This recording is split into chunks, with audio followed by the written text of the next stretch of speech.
Well, Mia, we have some very exciting news today. We're talking about one of the buzziest films of the year. I want you to pick out your favorite 1990 bedroom set. I want it to be blonde, and I want it to have no style.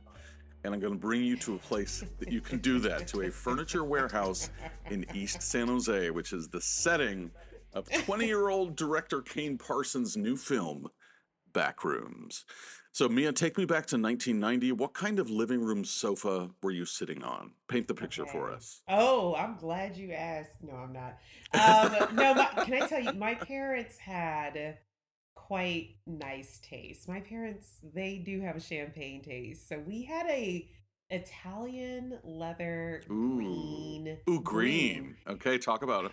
like hunt, like when you think of like Italian design and it's like in that pop of purple, ours was in the green color. So we had a sofa, we had a lounge chair and the ottoman. And as a kid, I knew when I was going all to those other kids' houses, I was like, my parents are very different. Like they have Ah, very different, yes, very different very taste. very different tastes. They had a lot of interesting iconic pieces which were terrible for children. So Perfect. we were constantly feeling pinched or, the hard chrome rub against your bony 7-year-old body. It was just like my parents literally had Love it. impractical children's furniture, but they had really nice taste. Like, so it was not, when I looked at the prices, right? Right. Like in a new bedroom set. I was like, oh, that looks like something my grandparents had. Yes, it always looks older and dusty. I know. Out of Hmm. style. Yeah. Yeah. But very, I don't know. I feel like North Carolina was Yes, like furniture where hub. everybody went for their Yep. Oh, yeah. furniture, and it was like Regency or Legacy, or Yes. that was going to be the name of it, something like that. 50% off the Hunsford bedroom collection. Something with a sort of a high class name. Well, we're going Listen. to talk about the history of that creepy space that spawned a 4chan and Reddit phenomenon. We're going to talk about how this 20-year-old was given all this money to go to Vancouver and make a film. Right after this on Do You See What I Mean?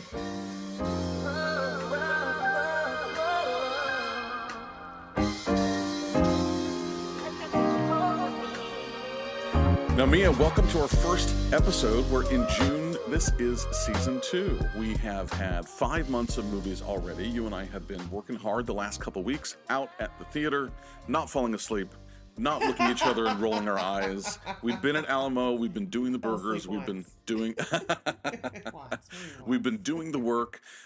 There's sort of a feeling that there hasn't been a ton of new releases this year in the sense of big blockbusters. We're coming to you at the beginning of June. The Cannes Film Festival in the south of France has wrapped up.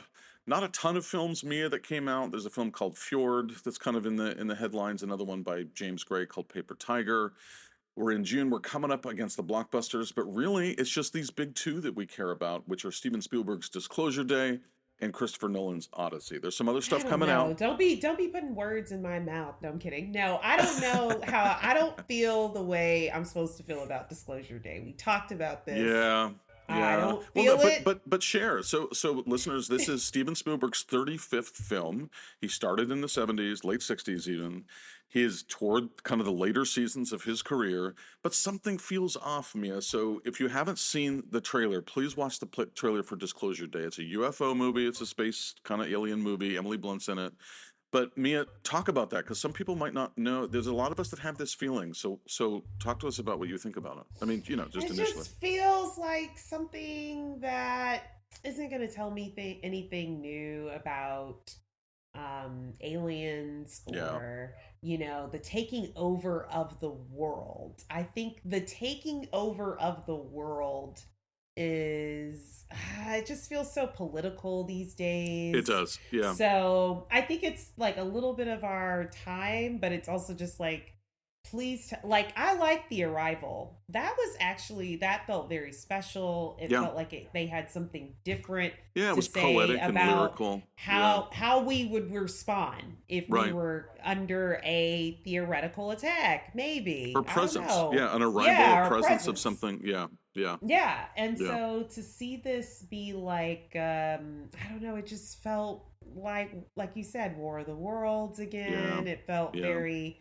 but it also felt like, oh yeah, it's Steven Spielberg. They'll give him a budget.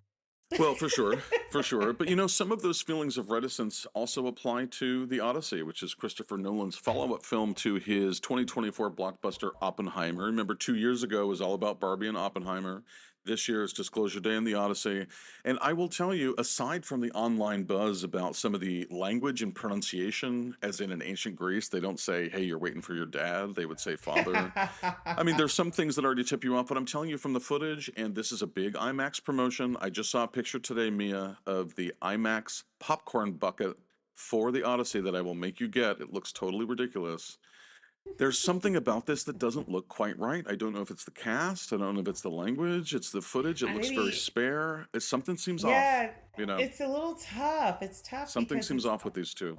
there is something a little off about it. And here's where I'm coming from. It's like I don't know if it's because we're all getting facials or we're using better retinol at night, but True hydration. the there's something about the element of what I'm looking at. It just feels too modern mixed with costume. And I'm hoping that gets clarified. Like I hope they clarify why they went that direction, because Yeah. you come on, if you're like directing this film and you get out for the day and they're like, let's roll back, how was today, you're looking at something a little like Yeah. a A little little off. off. Yeah. So I don't know, I'm willing to give the Odyssey a little more of a go. Yeah. I think that's Disclosure right. Day was a little too flat. Yeah. That's for, We'll I have to don't see. know. We'll have to see. It's one of those things where this time of the year though, this is where I'm like, this is the films that are not for everybody. And once we start to get into these summer blockbusters, sometimes they're films for everybody. And sometimes they end up satisfying nobody. It's a great point. It's a great point. Yeah. A couple other things this summer. Hugh Jackman stars as an aging Robin Hood in The Death of Robin Hood. You helped me discover that one. That looks pretty good. Mia, how excited are you for Spider-Man 5? Oh. I'm gonna be honest. I'm out of the comic book Was that world. not on your radar? No, and I'm used to seeing Will I like be seeing that enough alone? previews and stuff like that. So maybe I'll see the previews at Disclosure Day. But I'm gonna be honest. As soon as you said Spider-Man, I'm like, I don't think he's for me. Right. Yes. And there's other stuff like Masters of the Universe. There's the movie with Paul Rudd and the Jonas Brother out right now that I hope never to see. But this summer, we're feeling a little bit lukewarm about the movies, but we're still going to be coming to you every Tuesday from here on out with a brand new movie review. And both Mia and I have prepared a couple of special episodes this year that we're going to be previewing at the end of this episode. So first, we're going to take a look at Kane Parsons' Backrooms right after this. I found something. Okay. Did you find? Found a place. It's massive in there. It just goes on and on and on. All these rooms. This place built, though. Actually, more like it remembers them. And the more times it remembers something, the less it does.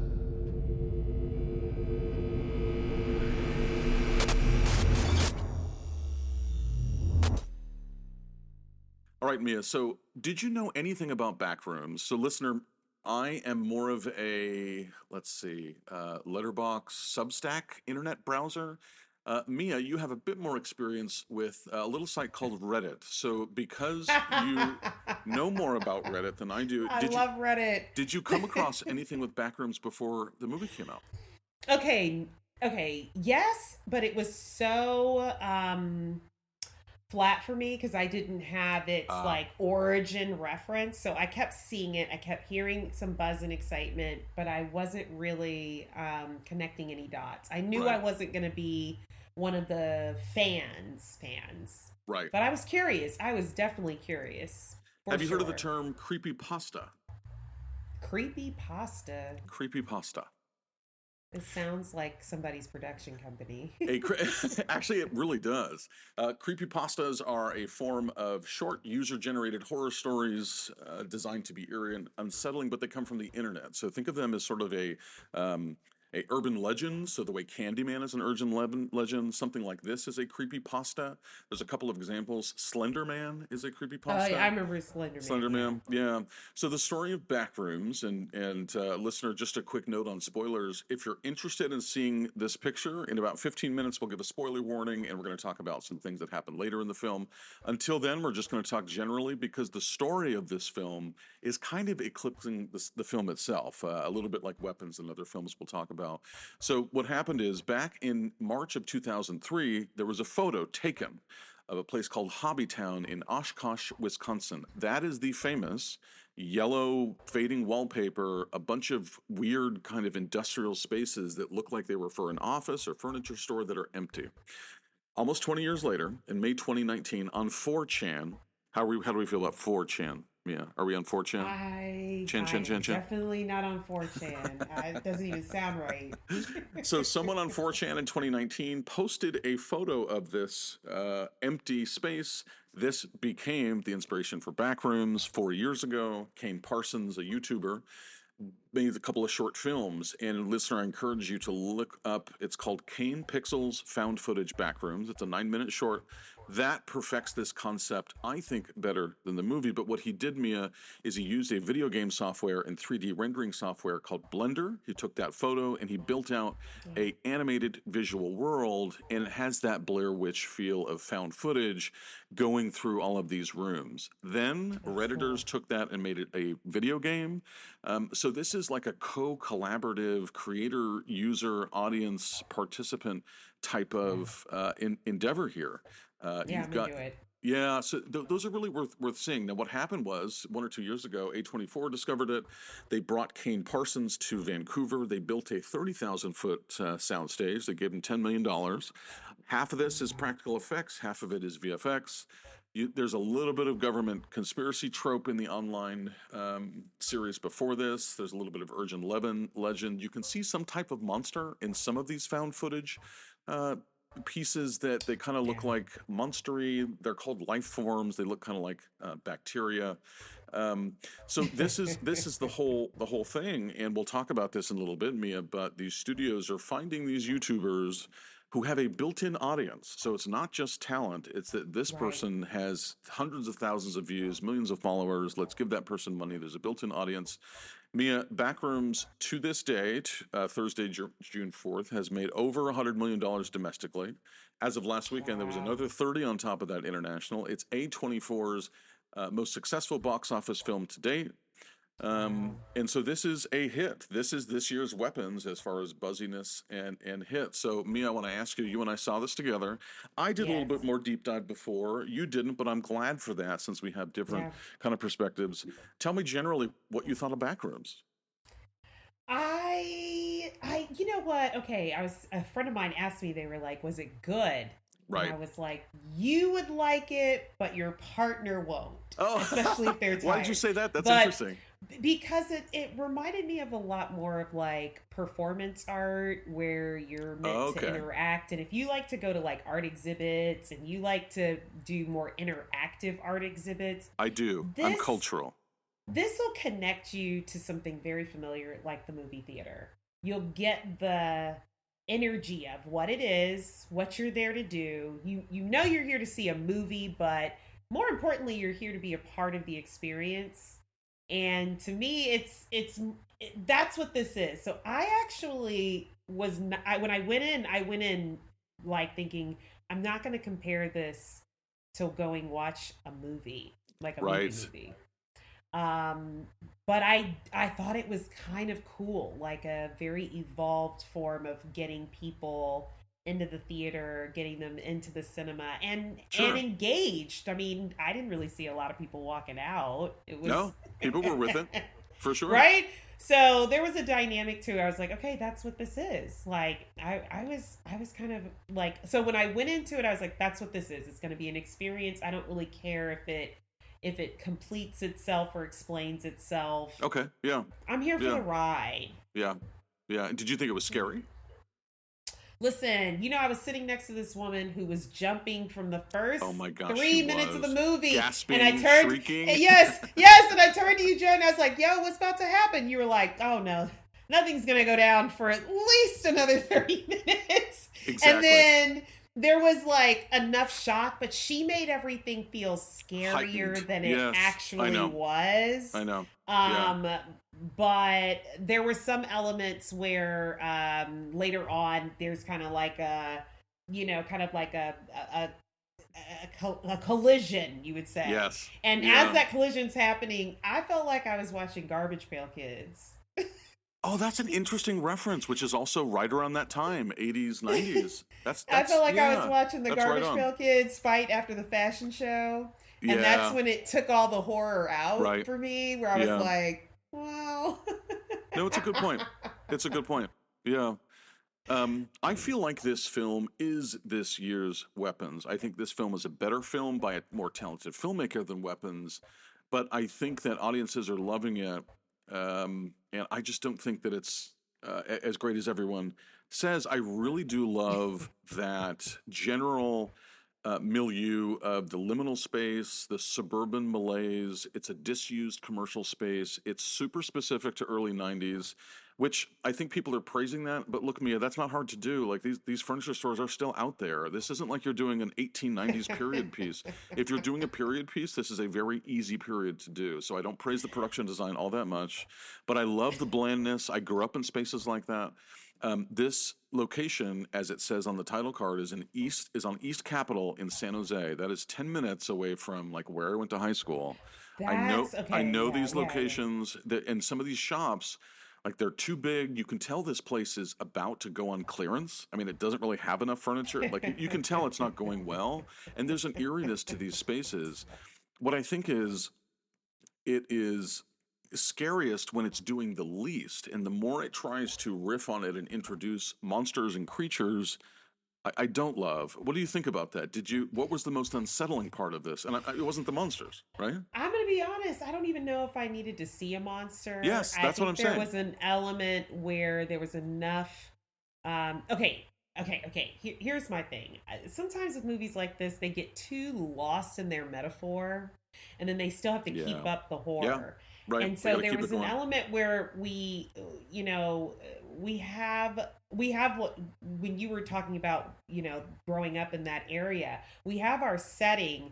The real setting takes place inside this store. Like that's home base. And then anything outside of it represents this sort of reality. We don't get a lot of reality at all. That's a good point. And so there's something about this film where I was telling you, I needed to see a little more of reality. Like I needed to see how that played off, like a few posters and signs about missing people, right, or about just anything. Something popped in the background, the news saying another something. I needed something to help connect this back into reality. And I just, because I didn't have that, it's like they could do whatever they want. I really couldn't argue. In fact, if somebody came to me and said, oh my God, I saw Backrooms, it was amazing, I'd be like, bitch, you lying.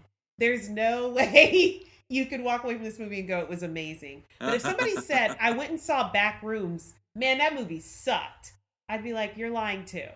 Because there's enough in there to keep you in that seat, right? There's enough in there, but there was so many, there's so much disconnect to it emotionally. Yeah. It's too like reality disconnected for you to be scared of any monster. Yeah, I agree. And there's a couple of things that we'll talk about in our next section after the spoilers. But as far as generally, if people are thinking about seeing this film, I don't think it's that scary. The jump scares feel a bit conventional. I agree with you that the eeriest parts are when the spaces are empty, because that's when imagination does the work for you. That's what Hitchcock said too. That's why he was a master of suspense. And the longer you don't show what the threat is, the more you're going to engage the audience. Also, there's not a ton of found footage. There is some found footage at the beginning. I don't know about you, Mia. I am 100% done with found footage. After Blair Witch, which was the only film to do it great, I don't want some jerking around. If you're going to the movie theater and you're having this jerking around handheld digital, I'm out on it. What about you? Okay, there's some places I think it kind of works, and it's got to hold some sort of attention of who you're filming or what you're filming. So sometimes it works. I was watching Lurker. Uh, I saw it at the movie theater, but then a lot of it is just him trying to pretend like he's making this documentary, of this like rock, this rock star, Yeah. And there's this vibe to it where you can feel some tension, his jealousy and that for me made the whole like shaky camera a Kinda work. little Yeah. work. Yeah, it Yeah. worked, but you've got to Right. hold some emotional tension with your characters. They don't have that here. Yeah. In fact, I remember thinking to myself, I remember thinking the other day, I was like, I would have been more scared if David Bowie had popped out, like the Oh, I would have Labyrinth loved style. that. Like he's been in the Listen. Backrooms the whole time. The Backrooms Yes. was actually the labyrinth. Right. That's genius. Right, but do you remember how scary he was in the labyrinth? I mean, he was really frightening, him and all of those ghouls. And Yes, it's a so, great point. Even as an adult, I'm like, there's something to like otherworldly about him, and he's sort of sexual, but he's also gonna kill you Yeah. and Yeah, feed you to something. Yeah, he has this wizard aura, so that he's kind of magical. Right. Yeah. Right. Yeah. I was like, oh, if David Bowie popped out, I would have been like, oh my God, bitch. I know. This is That's a great scary. point. That's a great point. Absolutely. Yeah. But Yeah. I know. Well, listeners, we want to talk about this a little bit more deeply because the second metaphor that this introduces is therapy and psychology. I was wondering what Kane Parsons was going to do. What are you going to use the Backrooms for? And he went the psychological route. But just in case you are interested in still seeing this, pause here, come back and check out the episode later. Otherwise, hang out for this ad, and we will see you right here in a couple minutes on Do You See What I Mean?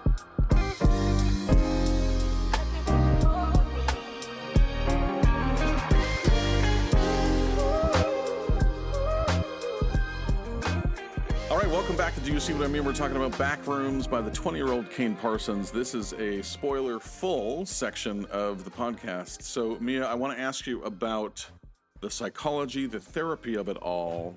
But the first thing that happened that took me out of this movie is that when Chiwetel Ejiofor, he goes downstairs to investigate and he sees the light through the wall and he enters the Backrooms, he enters it supernaturally, or like Okay. metaphysically. He just didn't like goes the right jumping through in it. the walls. And as of that moment, I was out.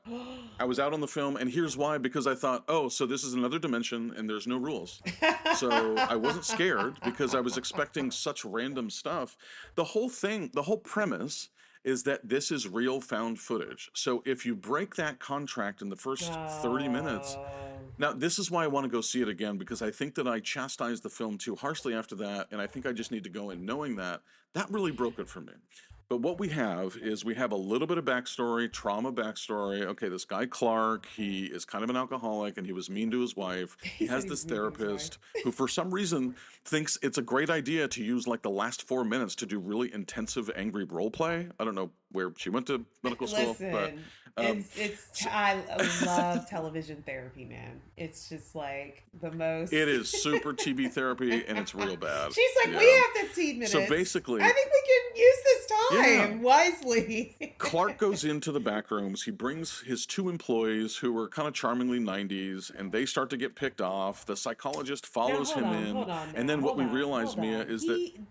Now, hold on, Joey. I think you're fast forwarding too fast. He goes to therapy, right? But we find out that he's had a complete collapse. The store is not doing well, y'all. So he's having financial troubles. And guess what? When he's at home watching TV, he's not at home. He's sleeping on the furniture. He sleeps at the store. This man has pretty much lost everything. So you get the idea that when he's in therapy, that yes, he drinks a lot. Drinking is a problem that he's had. But we also get the sense that he is just not okay, like emotionally. He is literally not in his right mind. So by the time he is having some issues with his like power he's trying to watch some TV in the store. That's when he goes Right. through that wall. And that's the part where it is, if you choose to believe, you can believe, because you start to go, okay, something's either broken in his mind, or we're about to find out that this is a magical world, but we're not sure. We're not sure. We don't know if he's completely lost it. Or Right. if he's not lost it and he's telling the truth. And that's kind of the connection back to the therapy, which is like, he seems to have a hard time dealing with reality. He does. So, yeah. I mean, an hour or an hour and a half later, we find out exactly what it is, that it is his mind. The film closes that question to me. She goes in after Yes. him. Yes. And it's yes, like his yes. little dinner table. So I just, Well, I don't okay. know. The hard part was when she goes in, she's going in that, okay. All right, guys, let me just let you know. If you miss therapy, your therapist is not going to take off work and come looking for you. Yes, so that's that's one part lesson that number left one. me. There's just like, I don't have a contact for this client. But no, they're not going to come. But she's like, okay, he hasn't shown up. Let me go check on him, right? Because our Right. last session, we did not have a really good last session. He was trying to talk about something, and I basically was asking him, was he drinking? So she goes to the store. She goes looking a little too hard, guys. So it's like every horror film, they go looking a little too hard, But when she goes through, you are still questioning just slightly, is what he's saying, was it real? Was it real? And when we finally get to the dinner table and she's, dealing with his, basically she's realizing he's also in here doing crazy shit. That's the spoiler, y'all. Then you start to go, okay, he was off. That completes that. Yeah. But you don't really know. Up until that point, it is still a mystery. It is. It is. Is it in his mind or is it reality? But like I said, it's hard because, to your point, Joey, it breaks with reality in the therapy in the first place, so it makes it all It's a seem great point. It's a great point. a little suspicious. Everything becomes Yeah. suspicious. It's a great point. And one of these reasons may be because this is written by an 18 or 19-year-old and directed by a 20-year-old who it's clear to see has never been in therapy, if that's what he thinks therapy is. Now, that's the role of the James Wans and the Mark Duplass and the Jason Blooms and all of these guys in Hollywood who supported him. One of the internet conversations about this movie is if it was, quote unquote, ghost directed. Another film called Obsession by Curry Barker, also a YouTuber, we'll talk about that in a couple minutes, has that same rumor surrounding it. Okay, this person is young. Was it ghost directed? I came away from Backrooms wishing that it was a bit more ghost directed because the human storytelling, it just felt a bit trite. I don't know. Did that work for you? His backstory? Joey therapist? went to Backrooms hoping there were ghosts behind this. I He love was a like, ghost please, story. I do. please let Yeah. there be a ghost director or a ghost A ghost anything. writer. Yeah. I'll take a ghost. Okay, here's the thing. Mentorship is mentorship. And I do think when you're at this age, yes, people will see your talent and they'll go, this is it. Right. But they're still going to streamline you towards raising money and making sure that you're, trying to be able to make more work. So in my opinion, a lot of these people who I hear are mentored by this person, I think they are having conversations. They probably say, I still want to own this film, but they probably are having very clear conversations with the people who are mentoring them and investing, and probably getting a crash course in how to deal with investors. So, do you wish there was more ghosts behind? No, it just felt like a plot line that was, and casting, by the way, they cast two actors who have made a name for themselves in their pathos and emotion versus like action or other things. I mean, these are heavily dramatic actors who do a lot with their faces, who can bring that human element. I do think that there's something tired in this trope of horror, though. When we saw horror in the 80s, not everybody had a trauma backstory. Ripley in Aliens, she doesn't have a trauma backstory because the present that she's dealing with is scary enough. But since the 2000s, 2010s, everybody has a trauma backstory. And I He just said everybody is the Backrooms trying. has so much potential, and they just kind of made it this guy's mind. It just felt like they made a big concept small.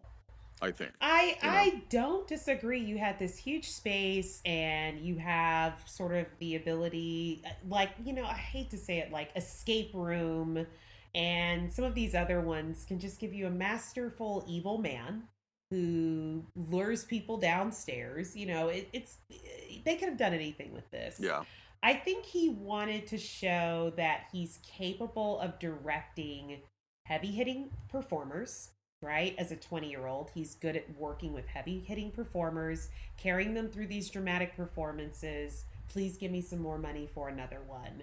for And sure. I think it's more of like a resume type of film. Yeah, Like it's a little like, I can do this and I can also do that. The funny thing is you said a plot. I don't have a plot. I don't really feel like there was a plot at all. There was no, y'all listen. Joey's being generous. There's no plot. He's seeing some ghosts. No, I'm joking. Because if you think about it, you'd be like, okay, Nan versus himself, but like he's not. He's somebody. The main character is going through these mazes trying to show what's below, right? But he has enough evidence very early on to show what he's seeing. But he just keeps going deeper and deeper. And that's the part where you're going, okay, something's off with him. He could have gotten a whole police department, some health officials to come down, go through if he really wanted to prove himself to not sure. be crazy and Yep. drunk. But Yeah. he keeps going. And I think a lot of it is because he did want help. That's why he was in therapy. Right. He wanted to stop suffering, but he was not ready to deal with reality.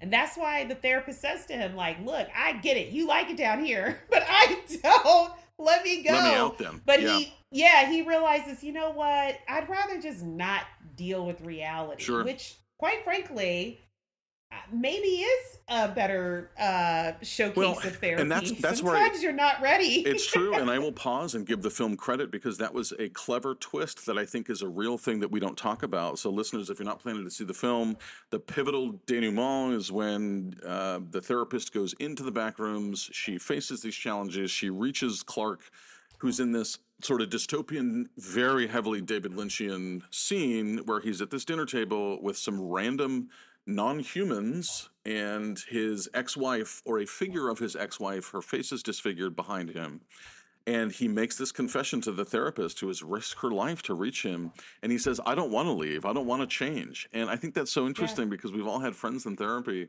who are in therapy for years for the same thing, and you wonder, like, is the therapist not effective, or is my friend or contact just not willing to change? So that I thought was interesting.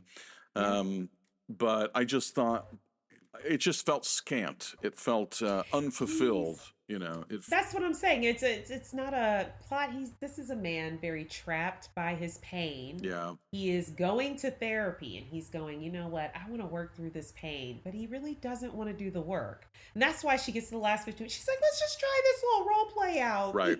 Right. And he doesn't really want to do the work. He doesn't want to come out of the pain. It's become a much richer place for him to be and deal with, because he's supposed to be an architect as well. So there's a dynamic to it where he's the architect of his own trauma and pain. Yeah. Yeah, but it's like he's not ready to be a real architect. Right. So there was a dynamic to him where you have a guy, he starts off, he's in a lot of pain.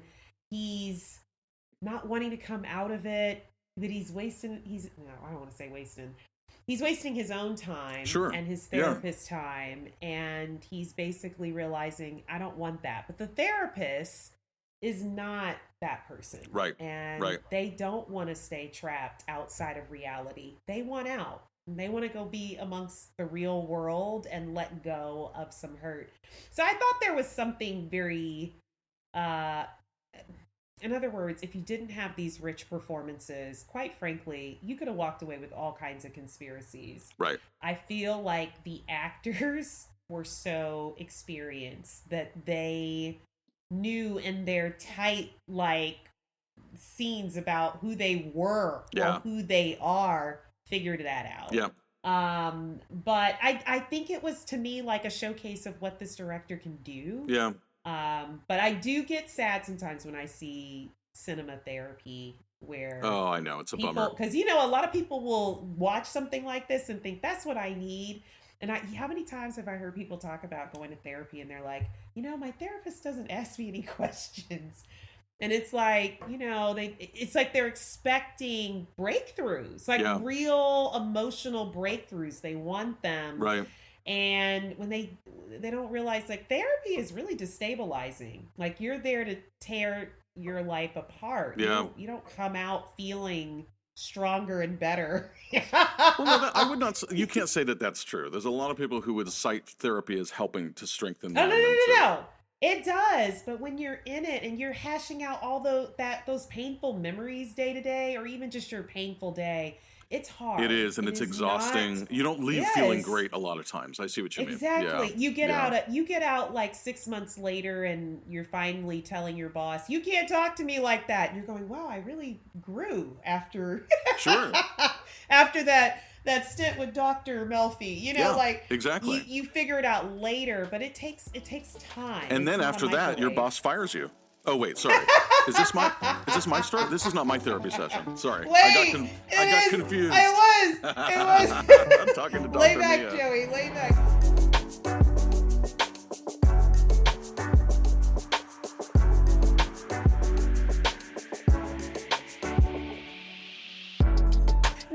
No, seriously, it is. Therapy can be very difficult, and you do have 100%, to go in and do 100%. the work. Yeah, you do. But not all therapists are made equal. So one of the things I also noticed was like she is a very good therapist for her last 15 minutes. Like she really knew how to hold that trauma, role yeah, play like scene. live I was crisis like, therapy. She's Yes. being mean. She could do God that. damn, She could do she's that. cutting through. Yeah. But I was and- like, that's not every therapist, Yeah, though. it's true. Renata Reinsva, who plays the female lead, she plays the therapist. She was recently famous for Sentimental Value, which was the Cannes winner from last year and the Best International Picture. But a film in which she shines even more is Worst Person in the World from a couple years ago, directed by Joachim Trier. We encourage everybody to try those out because those are great films. They're heavily dramatic. It really shows what she can do. This director, Mia, I wanted to mention, is part of a spate of YouTubers who are given money by studios to make movies. And, you know, almost unfortunately for Kane Parsons, that story is bigger than the story of the film itself. So, Mia, do you remember Barbarian from a couple years ago? 2022? Barbarian, give it to me. That's the one where two people book the Airbnb erroneously. She goes down to the basement. Yeah. It's I remember this one. Yeah. Oh, yeah. So that director was Zach Kreger, and last year he directed Weapons. So that makes so much sense because Barbarian is hard, guys. Yeah, it's hard. That's a tough one. There's a moment where when you book on Airbnb, I don't even know if they called it Airbnb on the movie, but when you book and shit ain't right, and things look creepy, and then you're doing this. This is our Airbnb. It's like, look at my phone. I have the booking. Yeah, exactly. Yes, you just leave because there's some elements to that Barbarian was hard to get through, but now that makes sense because when you watch Weapons, there's some points to Weapons where I'm like, if you're not, you know, overtaken by these performances, you're gonna feel like, really? You're gonna go, this is the next step. Like there's something off about his conclusion. Do you remember Talk to Me from 2022 or Bring Her Back from 2025? Those are two. Bring Her Back. Yeah, those are films by this Australian kind of action, not jackass, but kind of goofy couple of guys called Danny and Michael Philippou. You saw Obsession a month or two ago. I did not see it. That's by YouTuber Curry Barker. And then we have Kane Parsons, who is a YouTuber as well. So there's this whole kind of new tradition. And look, you know, the Spielbergs and the De Palmas and the Scorseses picked up their Super 8s in the 60s. They made stuff at home too. But that is different than sitting at your computer and making it alone. So I just wonder if we're seeing some differences between internet talent and then sort of actual talent and what we're going to see from these new filmmakers.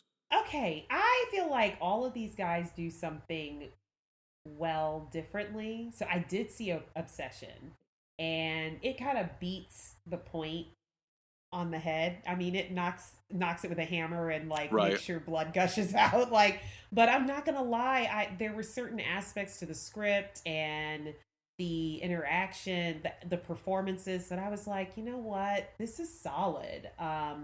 It's just honestly, it got a little too real at some points. It goes a little too real, but it's something where I was like, out of all of the films that you've named, I would put Obsession as my like, this one's solid. Yeah. Backrooms, I was glad to go see. I thought it was really interesting. I had an espresso martini as well. So it just Enhance the experience. It was fun. Yep. Yeah, it enhanced the experience, but some of these other movies, I'm like, it's a Netflix moment for me. Yeah, or even a YouTube moment. I mean, I look at these directors. I don't think that they are in the canon of Rosemary's Baby or Poltergeist or Aliens or The Shining. By the way, we're going to talk about parallels next, but the Backrooms, it owes most of its approach to The Shining. It's really derivative in a lot of these areas, and I think that some of these YouTubers, they're making stuff quickly. They have a lot of tools, so this isn't little Steven Spielberg as we saw in The Fabelmans with the tiny little camera getting his 30 school friends together. These young creators have tons of digital tools. They have tons of audience feedback. And I think that that type of art is going to be different. It's not necessarily bad. I mean, I did like Backrooms a little bit. I didn't like Weapons. I didn't think it was very smart. I just think I think these young folks need mentors. I think they should go to film school, honestly, because there's a lot of story that seems to be missing from this stuff. You know, like you mentioned who you'd recommend Backrooms to. You're not going to recommend it to someone who likes a really strong human-driven story. Yeah, that's why I was like, you know? there's some people, they've got a lot going on. This is gonna be too weak. Yeah. This would feel weak. But if you really love I don't know, I thought the performances, if they had been any less, I would have been like, this movie is terrible. Yeah.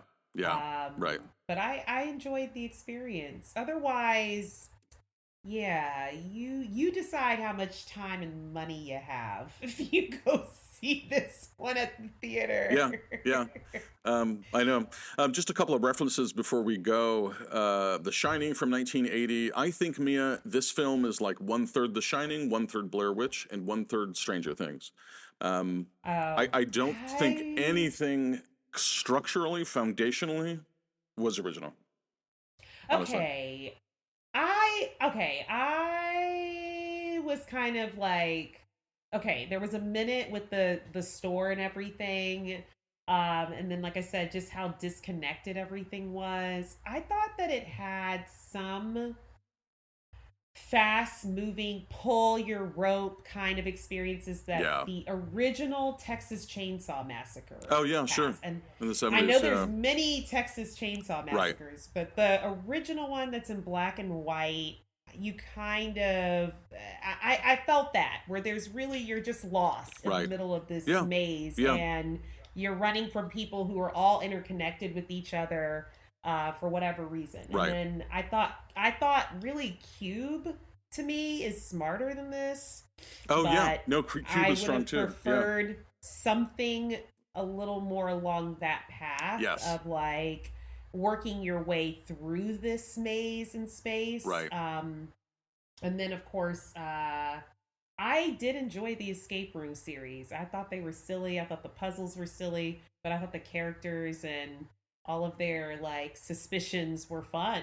I want you to know that I will never go to an escape room with you. No, but you know the movies, and I will never like, go to an escape room movie with you. But otherwise, I'm going to throw the Labyrinth down this one. Oh, Labyrinth is great for sure. Obviously superior, but there's still that element of you're kind of dealing with a break from reality. Yep. Or am I in a pretend world or the real world? Does somebody really have the baby? Right. Or there am I crazy? are a lot of references to David Lynch. One very overt reference that is almost a copy at the dinner table scene. There is a dwarf or midget in a wheelchair in the back. That's directly from Mulholland Drive and other films. Inception kind of reminded me of some of the M.C. Escher warped reality. What level am I on? Ready Player One from 2016 came to mind because Ready Player One was about exploration. You know, the whole thesis of that movie is that it's not about winning, it's about playing.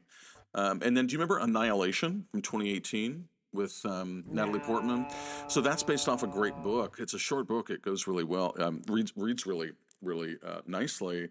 That is a great illumination of surrealism. So you're seeing imagery that you've never seen before. You might see a human that has somehow evolved with an animal in the jungle, or you come upon a scene that has just witnessed violence and there's like an explosion, but there's flowers growing on it. So there's like a really nice, surrealist, beautiful treatment there. These are all interesting films to check out, folks, if you liked Backrooms or want to kind of pull on some threads.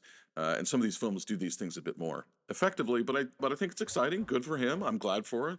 The film cost $10 million. It's made over 100. Huge success story. I'm going to decorate our new apartment as Backrooms only in yellow paper, and I'm going to invite you over to podcast, but I'm not going to tell you what room I'm in. So you're going to have to find out.